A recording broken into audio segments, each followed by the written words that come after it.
This week on Intrigued Full Effect. On a grander scale, I mean, she's pretty much laid out a blueprint to get away with murder in the state of Maryland. I think that's something that people aren't really looking at, is she's laid a blueprint to get away with it. I'm Chandrea Thomas, and welcome to episode 46. In this podcast, I talk about curious cases, disappearances, and other stuff. And today I'm talking about the latest developments in the case and the disappearance of Sarah and Jacob Hoggle, who vanished in September of 2014. Investigators say their mother, Catherine Hoggle, was the last person to see them and indicted her on murder charges in 2017. After a number of mental capacity evaluations saying Catherine was incompetent to stand trial, a second doctor has recently deemed Catherine Hoggle as unrestorable and unfit to stand trial. And because of a Maryland state law, if a trial date is not set within a 5-year window of the charges being filed, those charges can be dropped. And it's possible that Catherine will never face a trial for the murder charges brought against her. On top of that, there's a real chance that Catherine could potentially be released from the mental facility that she's been treated at for years. According to local media reports, Catherine's attorney filed paperwork and requested a hearing to determine once and for all that Catherine is unfit to stand trial. I spoke to the kid's father, Troy Turner, his private investigator, Jared Stern, and Catherine's attorney, David Felsen, about the case. This is what happened. So I've been covering this case since, 2019? So where do things stand right now? Because I understand there was a recent development in the case regarding Catherine's status. And where do you guys see things going at this point? So they came back with another assessment and said that she is still not competent, even though she check marks all the boxes to be competent, and that she is not restorable within a reasonable time frame. What happens now? So now we have a restorability hearing that's set for July, and at that point, more than likely, they're going to drop the charges. Wow. So when you stop and look at that and what's happened since 2014, it's been a long time. I mean, how do you feel about that, especially with everything that you guys have tried to do over the years? I feel like pretty much everyone who is supposed to protect my kids and other people's kids, to protect victims in general, they're failing. The Maryland House and Senate, they refuse to pass laws to fix what they admit. They've admitted several of them have admitted off the record who had something to do with passing a law that took out the death penalty, that it was a mistake that it went from 10 years to 5 years for these type of felonies. And they refuse to fix it. I don't know if it's they don't want to admit they're wrong. I'm not sure what that is. We've talked to countless people. Some have tried to help, some have not been helpful. And no one is willing to make the changes to protect the victims in cases like this. And no one is willing to make the changes that protect children instead of the people who are harming them. So what is that like for you? I mean, especially since you've been going through this process for years and years, at the very least of trying to get some degree of justice for your kids, to try to find out where they are, what happened to them. Are you anywhere close to figuring any of that out? Or are you guys just still back to square one? I'll be honest with you. You could look at, if you were to, let's say you pulled up my interviews or press conferences, things like that on YouTube. And other than, if my facial hair is different or something like that, you wouldn't know the difference from the verbiage or from what's being said or what's being asked. If you're talking about October, that's when all the searches were going, but say from October of 2015 to today, you wouldn't know the difference. It's the same things being said. It's the same things over and over again. It makes it also hard to draw the attention to my children because people are hearing the same thing. She's incompetent. However, she check marks all the boxes. She knows who all the players in the courtroom are. She knows what her charges are. She knows what the repercussions would be if she's guilty. She understands all of that stuff. And so by all definitions, she's competent. But what they're saying is that, I guess they're saying that she is unable to assist in her defense because they believe she's delusional. And what it appears to be is that she won't say what she did with the kids. It seems to be is why she's delusional, or you know, I don't know, to me, it's more of a criminal sticking to their story. I mean, like, I watch Lockup, I mean, there's guys who are in there who still say they didn't do it. I'm sure there are some people who are wrongfully imprisoned. This is not one of those cases, clearly, though. It's just that right now where we're at, when they drop the charges, if it goes to a civil commitment, at that point, then it just becomes a matter of, can she kind of therapy speak herself and play the system into where she is deemed not dangerous? At that point, she walks out of there. I know when we've had her civilly committed before, it's been 30 to 60 days and she's been able to walk out. Let's get some clarification about what's happening here, because I think the public needs to understand, and there's always been, I believe, this kind of thought that she would always be locked up or confined to some degree, and she'd actually pay the price in some way for what happened. But that's really not 100% true. So can you explain to me exactly what that means? Because she can essentially at some point be set free and walking on the streets, right? Yes. And more than likely, that is more than likely what will happen. I would say it is 0% true that narrative was put out there. It was put out. WTOP in our area initially did a story not that long ago, right whenever I'm assuming Felsen called. I'm not sure exactly what happened, but they got the news that she was found not restorable.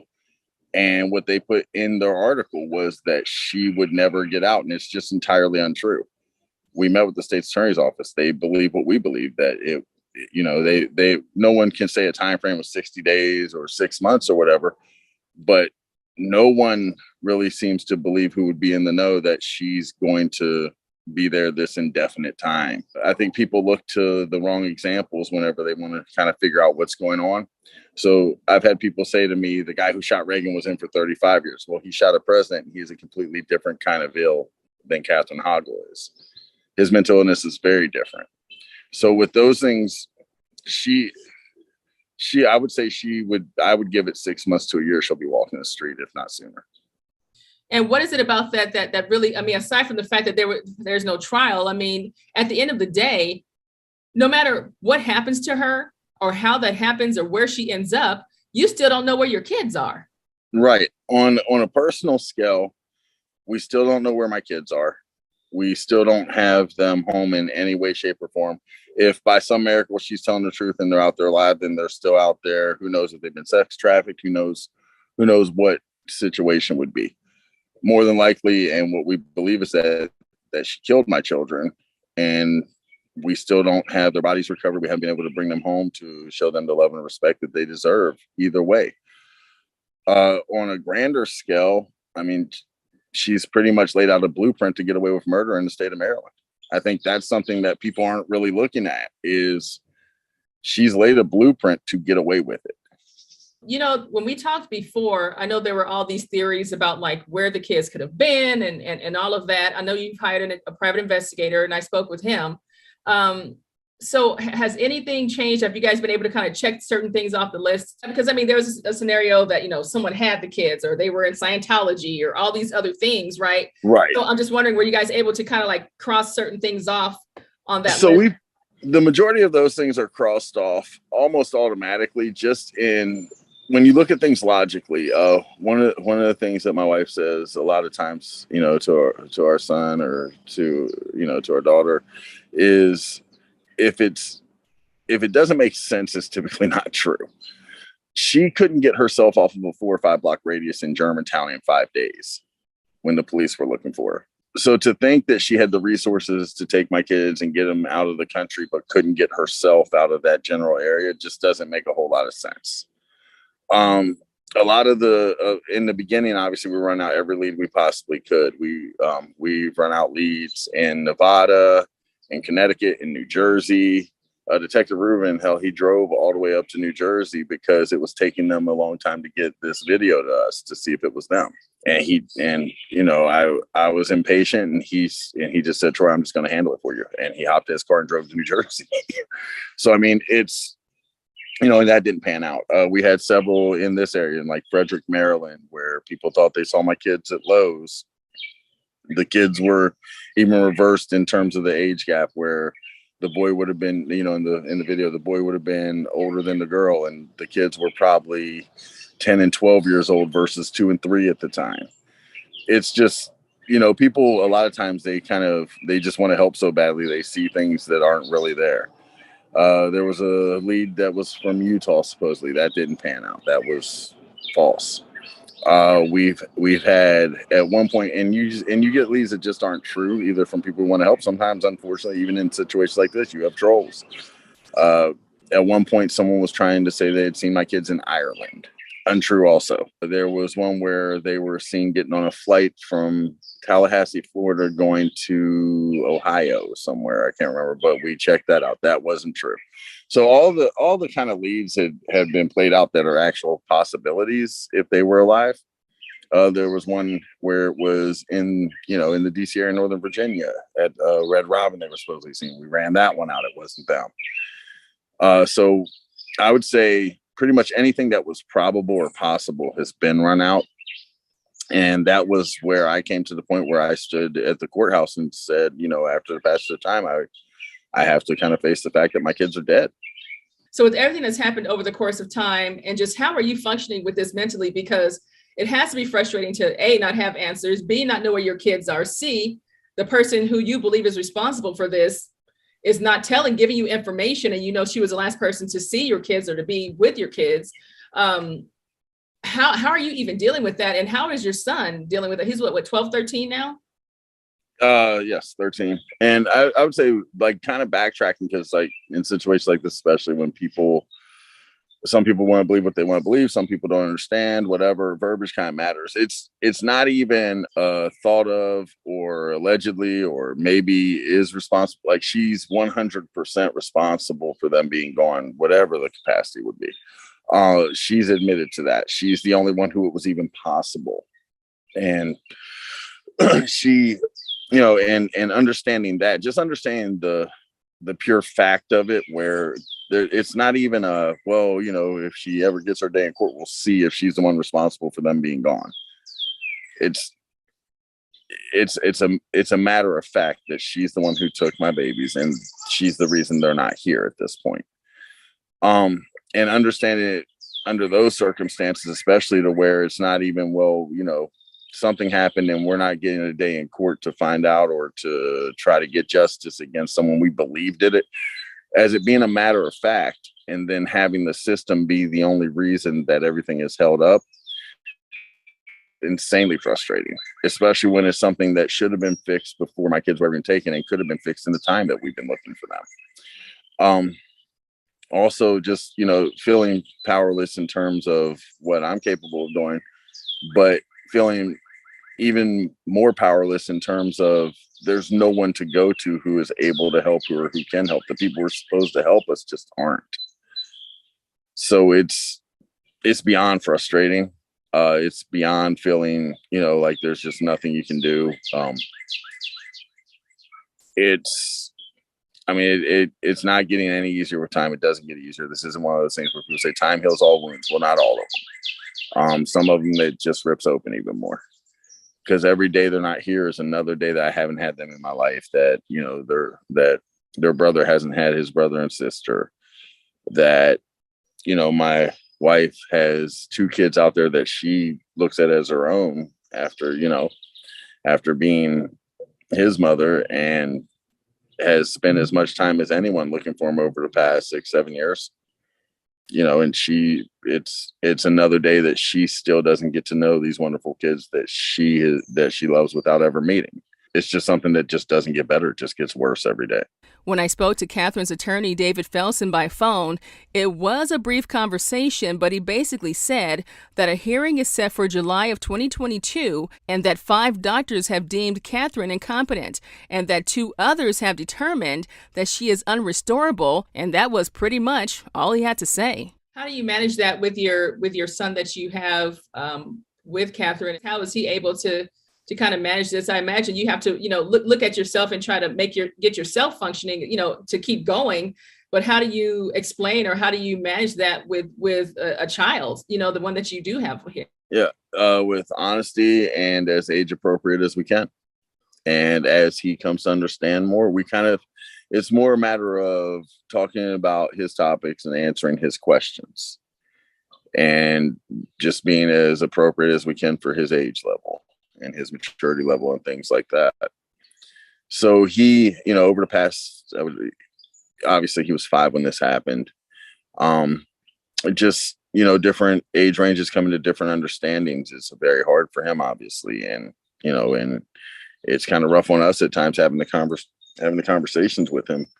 And, a lot of times that falls on his mother because I'm working or whatever. So if she's the one who's here with him, and I mean, some of the conversations are just heartbreaking. Some of them, are just trying to make sure that we don't give more information than he's actually asking.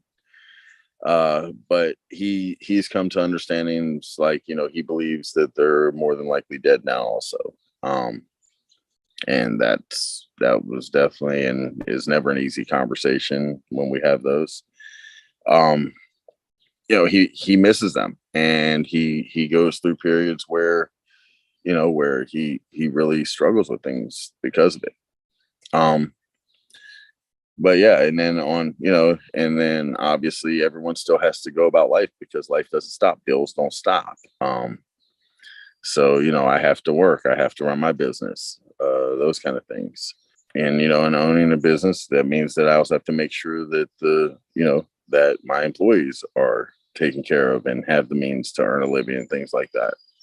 So, life doesn't stop because of a tragedy happening, and you have to figure out how to kind of get through it. So it comes down to you kind of run through your head over everything that's happened, and you just ask yourself, now what? You answer the question and you go forward with it. Does your son have any contact, or do you guys have any contact with Catherine's parents at this point? Or is that just pretty much nothing? Not a whole lot, not really. Just a function of, of the situation overall. It's not like there's, this like hatred or anything like that. It's just not been a lot of contact due to some different beliefs. I think that, they seem to believe and lean a lot more towards the kids are still out there and alive. It's not necessarily what I believe to be logical. And, I'll kind of leave it at that. You hired a private investigator. What is that experience? How long have you had a private investigator, and what did you guys actually kind of examine up to this point? We've had the help of private investigators from the beginning, from day one. We had first we had probably, I'd say 3 or 4 of them that were helping out. And then through my attorney, I met Jared Stern, who offered to pick up, and, we kind of paid him what we could pay him, and he just wanted to help. And then he's done a lot of stuff that, quite frankly, he either hasn't charged or definitely hasn't charged anywhere near what it should be. And thank God, because, we spent so much money on flyers and everything else, and there's so much other stuff going on. I mean, there's just not a lot we could afford with it. So he's been a godsend. 2015, he came on. So he's been there for the past, 7.5 years. I had a conversation with Jared Stern, Troy's private investigator. He's been on the case for years. He sent me a recording of his thoughts about the case. Take a listen. Regard to Catherine and how the matter was handled since the beginning, if I were to critique that, I would say this. I think there has been too much indulgence of this fantasy that she put the children with some family somewhere, and that she's not telling where they are for their safety. Her parents, most specifically Randy, the father, who doesn't seem to have any real zeal to get at the truth or get the truth out of her. And I think that's been a mistake. Both parents, but more so him, have just allowed her to continue to spin this fantasy. She thinks she can run out the clock. And I'd say in a nutshell, I concur with the law enforcement's theory that she put him in a dumpster. And there's a few reasons to believe that certainly we don't know that with certainty, but there are a few reasons to believe that is the most likely scenario. And it's one of only a few that could possibly be the case. And here's some of the reasons why that is. Statistics tell us, and they tell us pretty accurately, that people don't deposit deceased persons, murdered or otherwise, more than a certain amount of yards off a main road. And that holds true. If you go back and research cases, it holds generally true. There are probably some exceptions, but we know her style of dress. We know her condition when she returned. It wasn't disheveled and covered with dirt. She wasn't out hiking in the woods and digging a proper grave and that kind of thing. We know that's not the case. So that's one reason. We know that the surface area of the Earth in this geography, the coverage by police search, cadaver dog search, private detective-driven searches, the natural movements of the population in this area, the natural coverage of the pets in this area that would have brought, any remains to somebody's attention. The fact that a shallow grave are generally dug up by animals, coyotes, foxes, dogs, and that's happened. There's been some MS-13 killings that were, I believe they were MS-13, where the deceased were dug up by animals because the grave was too shallow. And we know that Catherine didn't dig some grave to thwart that kind of eventuality. So, yes, it's possible that there is some patch of woodland or grass somewhere where they could have been deposited and not yet discovered. It's possible, but it's so unlikely that I think we can comfortably eliminate it as a possibility. Not certainty, but reasonably likely.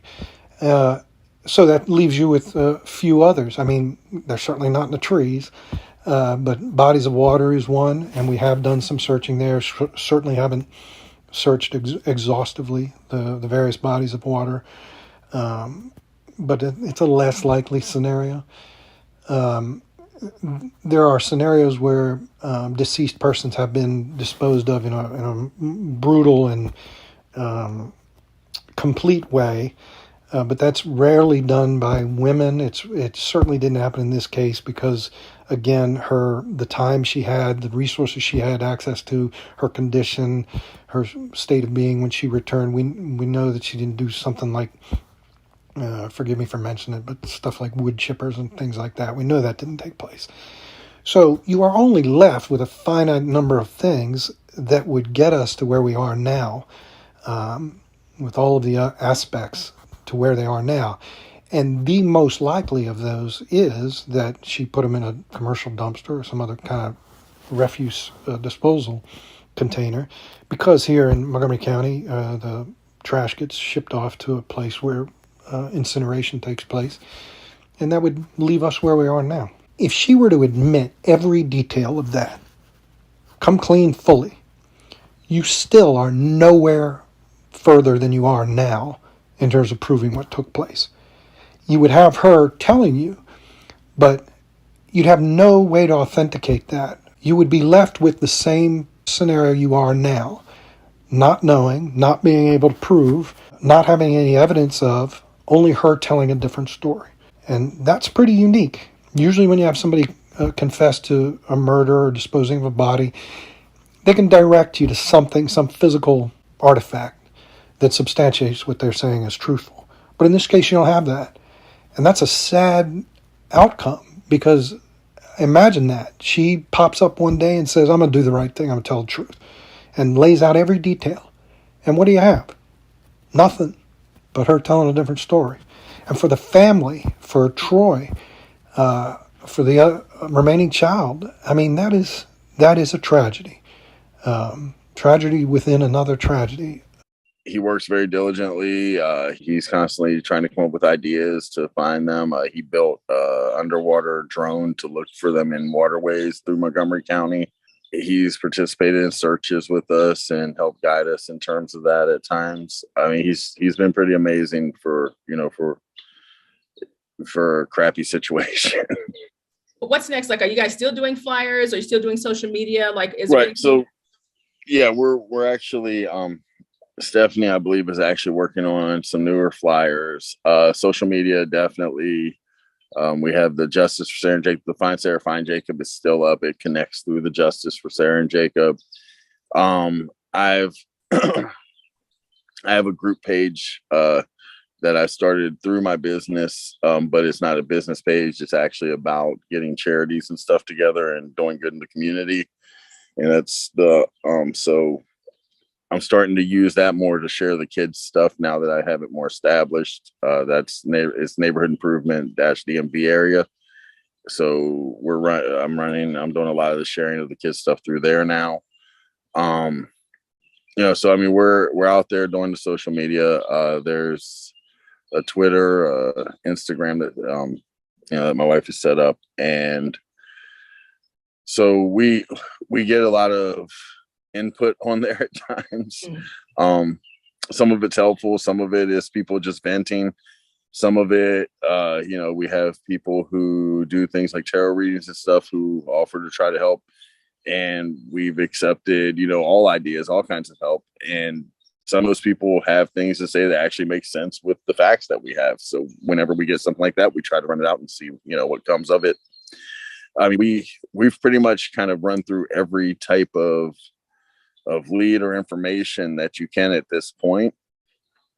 So now it's a matter of kind of going back to see what can be kind of redone. There's two things that I was actually talking to my wife about the other night that we're going to try to retake a look at and see if anything comes of it. No, nothing's perfect. I don't believe that, it's this perfect investigation, but I think that I can definitely say they are trying. They have been invested in it. I think the big thing at this point is kind of where we're at with the system and how it is definitely protecting Catherine Hoggle. I mean, I believe that she's literally being protected at this point. Wow. So I guess at the end of the day, what would you like to see happen? Let me ask you this. What would you say to all the people who have supported you, all the people who have tried to help you through this process, as you move forward? And it's not over just yet, because there's still more to go with all of this. But as far as the support that you've gotten, throughout all these years, what would you say to those folks at this point? I mean, I would first, obviously, thank you. I can't thank the people who have been with us all this time enough. I mean, we have on one page, I believe like 13 or 14,000. Another one, we have 9,000. We have 20,000 people who've been there from day one. The over the course of our searches, we've had thousands of people show up and volunteer to help in all different ways. Just in the Germantown area alone, Montgomery County, just from the general kind of high school family that I went to at Seneca Valley, I saw faces show up there that I hadn't seen for 30 years. The county kind of took my kids as their own, so I mean, I can't even express the amount of gratitude that I have for all those people. The media, people talk about, the media didn't do this or that. Well, what I can tell you is that they helped me keep my kids to the front of DC. Doesn't even have a 24-hour news cycle, to the front of a 6 to 12-hour news cycle for 3 months straight whenever I'd taken off work to keep them out there. Just everyone who's been supportive of trying to get to the answers for my children and bring my babies home. I can't thank them enough. I can't say enough good things about several people who have shown up from day one. I think, like I said, I think what probably the major thing is that people need to understand that the people who are being protected aren't the ones who should be. I think people need to understand that literally, like I said, there's a blueprint that's been laid to get away with crimes and murder in the state of Maryland at this point. And I think the number one thing as far as our case specific goes is people need to understand she's not going to be in there forever. And as far as it being over, it's not over until we bring my kids home. Until we bring my kids home, whatever capacity that is, it doesn't end. We're not going to give up. We're not going to quit on them. And Catherine Hoggle, if they drop the charges, if she walks out of there in 6 months or whatever, that's not over. We are still going to do everything that we can to get her to divulge the information that at this point we believe only she knows. And we will apply pressure any way we can. When it comes to my final thoughts about the update in this case, I continue to think about how incredibly difficult it must be for Troy and his family to move through life with a horrible reality facing them every single day. Another thing Troy mentioned is that there is a misconception that Catherine will stay in some sort of lockup to pay for her actions for life. But Troy says there is a real possibility that Catherine could someday be set free. As for Jared, the private investigator, he's convinced that Catherine killed her kids and dumped the bodies. The bottom line in this case is that the location of the kids is still unknown, and that makes this case so hard to absorb. There is a hearing set for the end of July, and the judge can decide if Catherine will have more evaluations for a possible trial. Technically, prosecutors in the Montgomery County State's Attorney's Office do have until December of 2022 to bring that case to trial. And if not, those murder charges will be dropped. I'll keep an eye on this case and let you know what happens next. If you have a case that you want me to check out, just visit me on the Intrigued Full Effect Facebook page or email me at intriguedfulleffect@hotmail.com. Until next time, be safe and stay true.